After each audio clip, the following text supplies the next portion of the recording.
अस्सलाम वालेकुम, क्या हाल है जी बेलियो? ठीक हो जी? अजकल तुहानू पता सर्दियां बहुत ज़्यादा न ते सर्दियां दा मौसम है ते जानवर जेह्ड़े ने असें रखे हुए ने ते साढ़े सारें दी कोशिश होंदी है। अजकल तुहानू पता फार्मिंग दा बड़ा ट्रेंड है भाई, फार्मिंग दे उत्तों जनाब फार्मिंग करिए जानवर रखिए।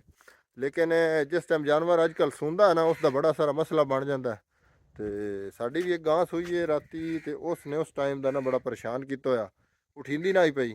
ते डॉक्टर साहब ने 2-3 बोतलां लाई खले, टीके भी लाई खले।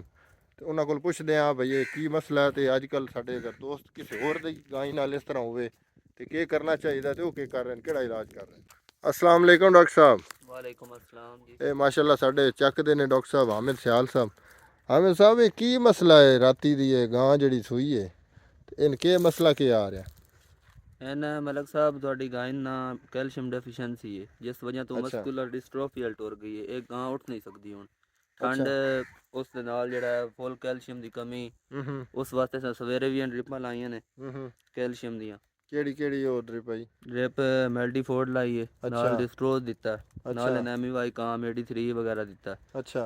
ते उस तो बाद बेहतर हुई है। हम्म। हुण कैल्शियम पीएच दी ड्रिप लाई हुई है अच्छा इसे मस्कुलर डिस्ट्रोफी वास्ते। अच्छा। नाल इनू ग्लूकोवेट दी भी ड्रिप लग गई हम्म। ਤੇ ਅੱਲਾ ਖੈਰ ਕਰੇਗਾ ਇਸ ਤੇ ਸੈੱਟ ਹੋ ਜਾਏਗੀ। ਅਸਲ ਸੌਣ ਤੋਂ ਪਹਿਲੇ ਅਸੀਂ ਜਿਹੜਾ ਕੈਲਸ਼ੀਅਮ ਨਹੀਂ ਨਾ ਦਿੰਦੇ हाँ हाँ ਉਸ ਵਜ੍ਹਾ ਤੋਂ ਜਾਨਵਰ ਕੈਲਸ਼ੀਅਮ ਦੀ ਡੈਫੀਸ਼ੀਐਂਸੀ ਹੁੰਦੀ। ਜਿਸ ਟਾਈਮ ਸੌਂਦਾ ਜਾਨਵਰ हाँ ਉਸ हाँ। ਤੋਂ ਫੌਰਨ ਬਾਅਦ ਮਤਲਬ ਸੂਤਾ ਗਲੇ ਮਣੇ ਜਾਂ अच्छा ਫਿਰ ਇਹ ਮਸਕੂਲਰ ਡਿਸਟ੍ਰੋਫੀ ਦੇ ਕਾਫੀ ਕੇਸ ਵੇਖੇ ਪੈਂਦੇ ਨੇ अच्छा। ਤੇ ਉਸੇ ਤਰ੍ਹਾਂ ਹੀ ਇਹ ਕੇਸ ਹੈ हाँ हाँ। ਤੇ ਅੱਲਾ ਖੈਰ ਕਰੇ ਸੀ ਇਨਸ਼ਾਅੱਲਾ।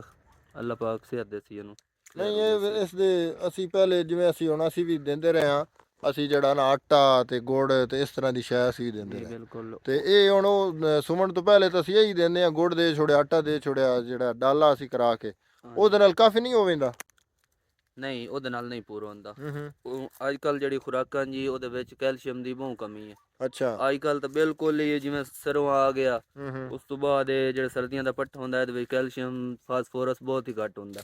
ਅੱਛਾ ਉਹਦੀ ਵਜ੍ਹਾ ਤੋਂ ਕਾਫੀ ਸ਼ਰਕਣ ਦੇ ਕੇਸ ਵੀ ਆ ਰਹੇ ਨੇ। ਅੱਛਾ ਲੇਕਿਨ ਇਹ ਸ਼ੁਕਰ। ਹੂੰ ਕੈਲਸ਼ੀਅਮ ਦੀ ਕਮੀ ਹੈ, ਫਾਸਫੋਰਸ ਦੀ ਹੈ, ਹੂੰ ਉਸੇ ਵਾਸਤੇ ਹੁਣ ਡ੍ਰਿਪਾਂ ਲੱਗ ਰਹੀਆਂ ਨੇ। ਹੂੰ ਅਗਰ ਇਹਨੂੰ ਤੁਸੀਂ ਸੂਣ ਤੋਂ ਪਹਿਲੇ ਹੂੰ। ਜਿਸ ਟਾਈਮ ਇਹ ਵਕਦੀ ਆ ਇਹਨੂੰ ਤੁਸੀਂ ਕੈਲਸ਼ੀਅਮ ਦਿੰਦੇ 100 ਗ੍ਰਾਮ 200 ਗ੍ਰਾਮ 2-3 ਕਿਲੋ ਇਸ ਖਾਦ ਹੋ ਜਾਂਦਾ ਹੁਣ ਨਾ ਇਸ ਨਾਲ ਵੀ ਬਿਹਤਰ ਬਣਨ ਦੀ ਅੱਛਾ ਤੇ ਨਾਲ ਇਹ ਮਸਲਾ ਵੀ ਨਾ ਆਉਂਦਾ।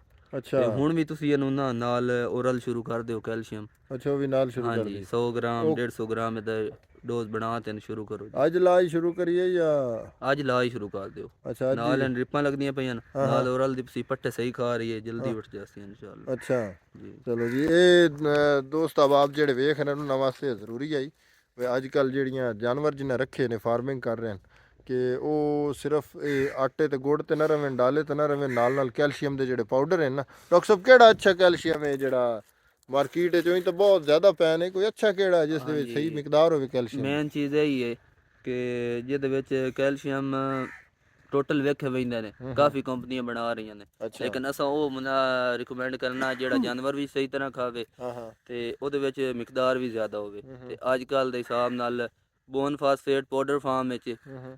ਅੱਛਾ ਵੀ ਹੈ, ਸਸਤਾ ਵੀ ਹੈ, ਅੱਛਾ ਉਹ ਕਾਫੀ ਹੈ ਆਮ ਰੂਟੀਨ ਹੈ ਫਾਰਮਰ ਵਾਸਤੇ। ਤੇ ਅੱਛਾ। ਵੈਸੇ ਤਾਂ ਜੇ ਵੀ ਮਿਨਰਲ ਆਉਂਦਾ ਪਿਆ ਉਹੀ ਪਾਊਡਰ ਫਾਰਮ ਵਿੱਚ ਹੂੰ ਵਾਈਟ 골ਡ ਨੂੰ ਅਸੀਂ ਜ਼ਿਆਦਾ ਤਰਜੀਹ ਦਿੰਦੇ ਹਾਂ। ਹੂੰ। ਲੇਕਿਨ ਉਹ ਉਹਨਾਂ ਫਾਰਮਰ ਵਾਸਤੇ ਜਿਨ੍ਹਾਂ ਜਾਨਵਰ ਆਪਣੇ ਹਿਲਾਏ ਹੋਏ ਨੇ ਉਹ ਆਪੇ ਹੀ ਖਾ ਜਾਂਦੇ ਨੇ ਜਾਨਵਰ। ਅੱਛਾ। ਲੇਕਿਨ ਸਾਡੇ ਕੋਲ ਦਾਣੇਦਾਰ ਉਹ ਬਾਜ਼ ਔਕਾਤ ਦਿਪਿਆ ਨਹੀਂ ਨਹੀਂ ਵਹਿੰਦਾ, ਖਾਂਦੇ। ਜਾਨਵਰ ਨਹੀਂ ਖਾਂਦਾ, ਕਾਫੀ ਹੂੰ। ਨਖਰੇ ਕਰਦੇ ਨੇ। ਇਹ ਗੋੜੇ 'ਚ ਮਿਲਾ ਕੇ ਜਾਂ ਕਿਸ ਗੁੜ 'ਚ? ਦੇ ਵਿੱਚ ਮਿਲਾ ਤੇ ਤੁਸੀਂ ਪਾਊਡਰ ਫਾਰਮ ਵਿੱਚ ਬੋਨ ਫਾਸਫੇਟ ਅੱਜ ਕੱਲ੍ਹ ਆ ਰਿਹਾ ਹੂੰ। ਉਹ ਹੀ ਇਸਤੇਮਾਲ ਕਰੋ ਜਾਂ ਫਿਰ ਜੇ ਵੀ ਮਿਨਰਲ ਇਸਤੇਮਾਲ ਕਰੋ। ਜੀ ਦੋਸਤੋ ਇਹ ਤੁਹਾਨੂੰ ਮਾਲੂਮਾਤ ਮੈਂ ਆਖਿਆ ਦੇ ਦੇਵਾਂ ਨਾਲ ਕਿਉਂਕਿ ਬੜੀਆਂ ਜ਼ਰੂਰੀ ਹਨ ਤੇ ਉਮੀਦ ਕਰਨੇ ਤੁਹਾਨੂੰ ਪਸੰਦ ਆ ਸੀ। ਬਹੁਤ ਸ਼ੁਕਰੀਆ। ਅੱਲਾ ਹਾਫਿਜ਼। ਪਾਕਿਸਤਾਨ ਜ਼ਿੰਦਾਬਾਦ।